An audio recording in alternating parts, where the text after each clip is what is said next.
with mine, long ways are longitudinally, Michelle. That's so I can take your card and do that. Okay? Now see if I do that, Michelle, and then if I do this, did you see what happened? Well, it turns both cards inside out, but that's not the most important thing. The important thing is it takes the card that Michelle, number 1, gave me, and it puts it inside the card that she retains. Or for just a minute, Nick, that puts me inside Michelle, no pun intended, okay? That's when the fun starts. See, look, every time I push it in, Michelle, you turn me inside out. Every time it goes, I know, it's happening. So that the inside is on the inside, and there's no question about that. The inside is on the inside. No question. But if I use magic, watch as the inside comes to the outside, turning over while it was inside the center of the bill. Okay? Of course, you can see everything, and I'll do it one more time. What I'll do is I'll fold the bill around the card so that there's no question that the inside is on the inside, the outside is on the outside. Nothing's happened yet, but if I push, you can see that the inside comes to the outside. And when it comes to the outside, of course, the entire outside is there, but when I push it back through, of course, the inside is entirely on the inside again. Until, of course, I do the magic.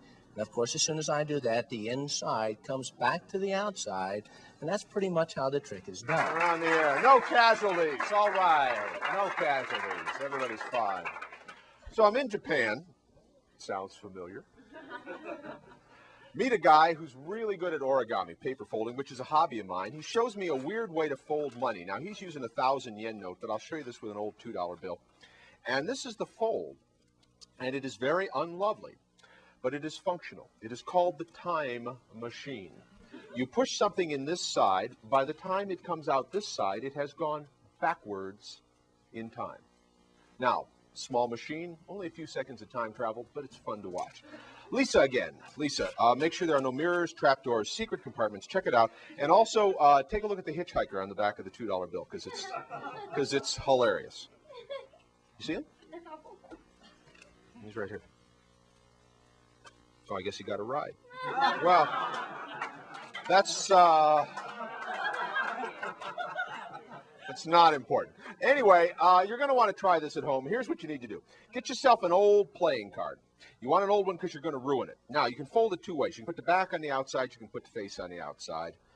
But let's put with the face on the outside. And at about 25 minutes till 11 o'clock in the morning, the Jack of Diamonds is folded face out. Here's how this works so you can try this at home. You line up the creases in the card and the bill, just like that. And you make a very neat fold so the face of the card is inside and the back is to the outside. Lisa, hold up your right thumb. Very good. Now, I want you to give a very slow, gentle push on the end of the card. The slow part is for your benefit, not mine. So I want you to appreciate how strange this is when it happens. Give us a slow push. You see, as the Jack goes through the time machine, he goes back into the past a few seconds, back to when the face of the card was folded on the outside. Oh, well, you might imagine that the victim would be inserted into the device.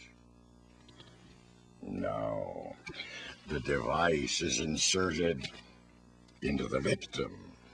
Much more painful, and it is pushed against the very spine.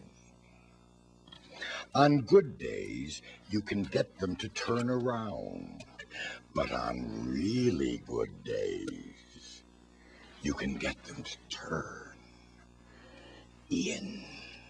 inside out. Not only that, you can also get them to turn outside in. And not only that, you can get them so confused, bewildered, they actually face half one way and half